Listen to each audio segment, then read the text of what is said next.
Hello everybody, and I am wanting to introduce a game I've been using during MHBT group that has been consistent with being able to help group members on a lot of different levels that I did not anticipate at first, so that hence the pause. Um, some of them I'll go over, but I will type these up. Um, it actually helps with patience, mindfulness, stop and think techniques, deep breathing, assessing everything with improving on impulsivity, positive feelings of helping others, being able to accept help from others as well, and self-talk when feeling frustrated, worried, or anxious. And there's many more, and as I have okay, like take 10 seconds and just breathe, close your eyes and breathe for a second, and then re-look at it. And other members then have, like, I noticed other members start doing it too, because they're all involved. Sorry, that is a truck. They're all involved with, as each player's playing, they're watching as they're making the decisions. So it's kind of like there's a light shine on what this player is deciding to do, and they're feeling comfortable not being judged based off of their intelligence or what their decisions are, and they're allowing themselves to find their own cohesiveness within the group itself. Deep breathing is a part of, closing your eyes, breathing, in the way that, from the diaphragm out through the nose, and then give it 10 seconds and then re-look at it. And then a lot of, there's been times that that's all it took for them to see something. And then there's the whole aspect of impulsivity. There might be someone that sees this, maybe they see this and they're like, okay, I'm rolling three, rolling three. That's, wait, 12 plus.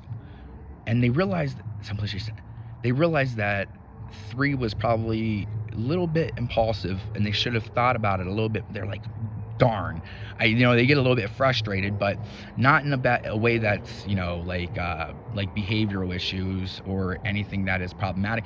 But you can tell there's an inner frustration where, I'm like, okay, that is where I'm recommending to everybody to where really stop and think before you decide how many. Look at the numbers, assess everything there, and then decide what you feel like is the best course of action.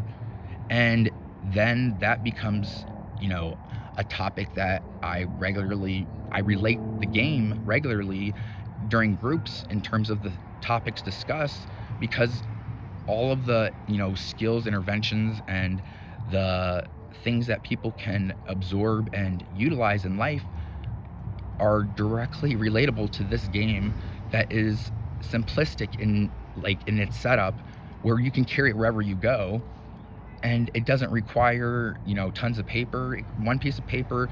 And sometimes people don't even, I notice it's 50-50. Sometimes they like to keep score, but we play a couple rounds, like where each person gets 3 rounds and the lowest score out of all three. But now they're to a point where they just like to see, who can knock them all down, and they really work off of each other in terms of that. It's a game that it doesn't require other people's help, but with MHBT, I am very blessed and very lucky to have members that are compassionate and helpful in nature, in who they are, to where their confidence has boosted when it comes to using them helpful parts of themselves in ways that I know they've reported to me before they haven't always been able to do, due to not, feeling like they're not actually going to be helpful or it might backfire. So in a nutshell, Shut the Box, it's about $20 to $22 on Amazon. Totally worth it. You can carry it around.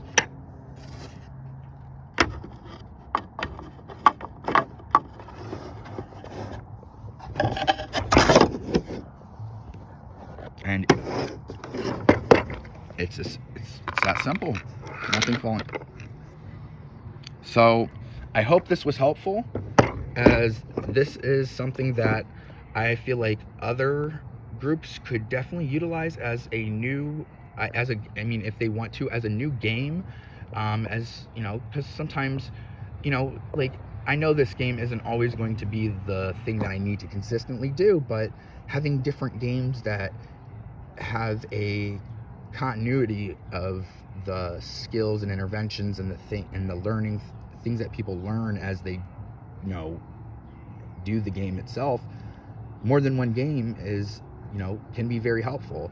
This is just with my Monday through Friday group. This has been a great starter one that everybody keeps asking for us to go back to. And because they do that, I always make sure I still go back to them core elements that I talked about as I facilitate and watch over the game, as I play the game myself. And I use the techniques like I discussed. I wrote these down, which I will type up, but that's where I find myself, and I'm not trying to actually have one of these being used for me. It's just happening as I'm playing, where I need to take a deep breath because I'm getting a little frustrated at something, and then I say, okay, hold on, everybody, give me a minute. I really need to look at everything before I decide how many dice to use, and it's leading by example, because I know how to be self-reflective of when these things are needed of me to do if I'm going to best play the game in a healthy way. So, and I hope that other people, if you use this, I assure you, I hope that this video is as helpful as it can be, because could not find anything online on the therapeutic values and the game.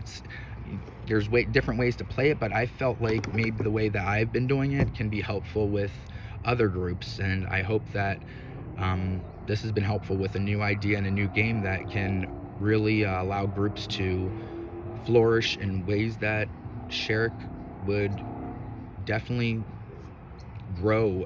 As the groups flourish, Sherrick flourishes, and that's kind of my philosophy on how important it is to be able to share this and make a video, even though I'm not the best at talking and making videos.